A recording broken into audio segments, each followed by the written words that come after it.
بسم اللہ الرحمن الرحیم۔ السلام علیکم ورحمۃ اللہ وبرکاتہ۔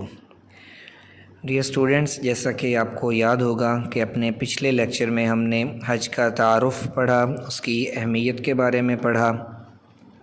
آج کا ہمارا عنوان ہے حج کے انفرادی اور اجتماعی فوائد۔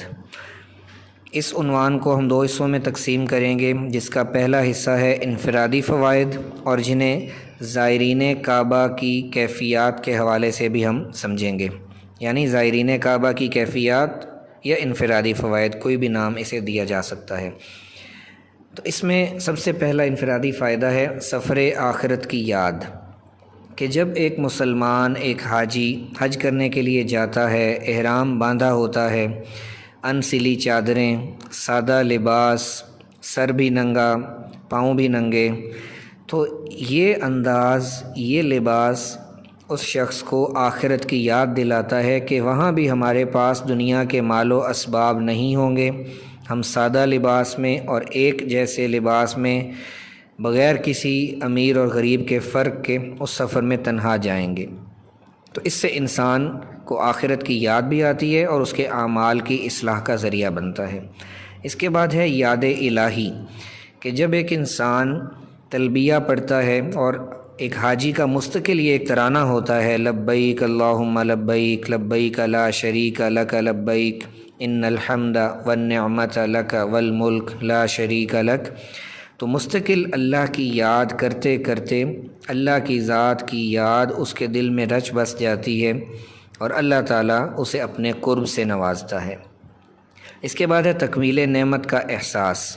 جب ایک حاجی میدان عرفات میں وقوف عرفہ، جو کہ حج کا اہم ترین رکن ہے، وہ ادا کرتا ہے، تو یقیناً اسے اللہ کی نعمت کی تکمیل کا احساس پیدا ہوتا ہے، جیسا کہ اللہ تعالیٰ نے فرمایا الیوم اکملت لکم دینکم واتممت علیکم نعمتی ورضیت لکم الاسلام دینا، کہ یہ آیت آپ صلی اللہ علیہ وآلہ وسلم نے بھی خطبہ حجۃ الوداع میں پڑھی اور اس موقع پر یہ نازل ہوئی۔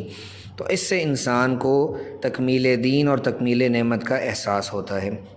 اس کے بعد ہے گمراہی سے بچاؤ، کہ حضور صلی اللہ علیہ وآلہ وسلم نے خطبہ حجۃ الوداع کے موقع پر فرمایا کہ ترکت فیکم امرین لن تضلوا ما تمسکتم بہما، کہ میں تمہارے درمیان دو چیزیں چھوڑے جا رہا ہوں، انہیں جب تک مضبوطی سے تھامے رکھو گے تو گمراہ نہیں ہوگے۔ تو ایک روایت کے مطابق اس میں قرآن و سنت کا پرچار کیا گیا، کہا گیا، اور ایک روایت میں قرآن اور اہل بیت کا ذکر کیا گیا۔ تو اس حدیث مبارکہ کی روشنی میں ہمیں سمجھ آتی ہے کہ اللہ کے نبی نے اس موقع پر گمراہی کے اسباب سے بچاؤ کا بتایا، تو ہمیں بھی ان چیزوں کو مضبوطی سے تھامے رکھنا چاہیے، قرآن و سنت کو بھی، اور حضور صلی اللہ علیہ وآلہ وسلم کی آل اولاد سے محبت اور عقیدت کو بھی۔ اس کے بعد ہے جذبہ ایثار، کہ ابراہیم علیہ السلام کی قربانی کی یاد آتی ہے کہ انہوں نے اللہ کی رضا کی خاطر اپنے بیٹے تک کی قربانی سے بھی دریغ نہیں کیا۔ تو جب حاجی حج کے موقع پر حج کے مناسک ادا کرتا ہے، قربانی ہوتی ہے، تو اس کے اندر یہ جذبہ بھی پیدا ہوتا ہے، اور وہ دیگر اپنے ساتھ حج کرنے والوں کو بھی بعض اوقات اپنی ضروریات پر ترجیح دیتا ہے، جذبہ ایثار کی وجہ سے۔ اس کے بعد ہے ازلی دشمن کی پہچان۔ ازلی یعنی ابتدائی، جو شروع سے ہمارا دشمن ہے انسانوں کا، شیطان۔ اس کی پہچان کیسے ہوتی ہے کہ جب جمرات کے موقع پر شیطان کو کنکریاں ماری جاتی ہیں، تو انسان کے ذہن میں آتا ہے کہ یہ ہمارا شروع سے دشمن ہے اور اس سے ہم نے اپنے ایمان اور اعمال کو بچانا ہے۔ اور اس کے ساتھ ساتھ جب انسان طواف کرتا ہے، اللہ کے گھر کے چکر کاٹتا ہے، 7 چکر کو ایک طواف کہتے ہیں، تو یقیناً اللہ کی ذات کا قرب بھی اس کو حاصل ہوتا ہے۔ اس کے بعد بڑھتے ہیں آگے اجتماعی فوائد کی طرف۔ تو اس میں سب سے پہلے ہے معاشرتی اصلاح، کہ ایک مسلمان مستقل طور پر کئی ایام تک نیکی کے ماحول میں رہتا ہے، اس کی عملی مشق ہوتی ہے، اس کو انفرادی فوائد حاصل ہوتے ہیں، جس کی وجہ سے تمام لوگ ان انفرادی فوائد کو حاصل کر کے جب اپنے گھروں کو لوٹتے ہیں، تو وہ اکثر و بیشتر ان صفات کے حامل ہو چکے ہوتے ہیں جن سے معاشرے کی اصلاح ہوتی ہے، کیونکہ معاشرہ افراد کا مجموعہ ہے، اور افراد میں جب اصلاح ہوگی تو معاشرے میں بھی اصلاح ہوگی۔ اس کے بعد ہے عالمی مساوات، یعنی حج کا ایک عمل جو ہے وہ انسان کو بلکہ ساری دنیا کو مساوات کا درس دیتا ہے کہ مالدار ہو یا غریب ہو، اس کا ایک جیسا لباس ہوتا ہے، ایک جیسی عبادات کرنی ہوتی ہے۔ میدان عرفات میں رکنا ہے تو کھلے آسمان تلے، منا میں، مزدلفہ میں بیت اللہ کا حج کرتے ہوئے، شیطان کو کنکریاں مارتے ہوئے، بال کٹواتے ہوئے، قربانی کرتے ہوئے، تو ان سارے اعمال میں سب حاجی برابر ہوتے ہیں، تو یہ عالمی مساوات کا درس دیتا ہے۔ اس کے بعد ہے ملت اسلامیہ کی شان، کہ مسلمانوں کی اتنے بڑے لیول کی اجتماعی عبادت مسلمانوں کی اور ملت اسلامیہ کی شان کا منہ بولتا ثبوت ہے۔ اس کے بعد اقتصادی روابط، کہ اقتصادی روابط یعنی معیشت کو فائدہ پہنچنا۔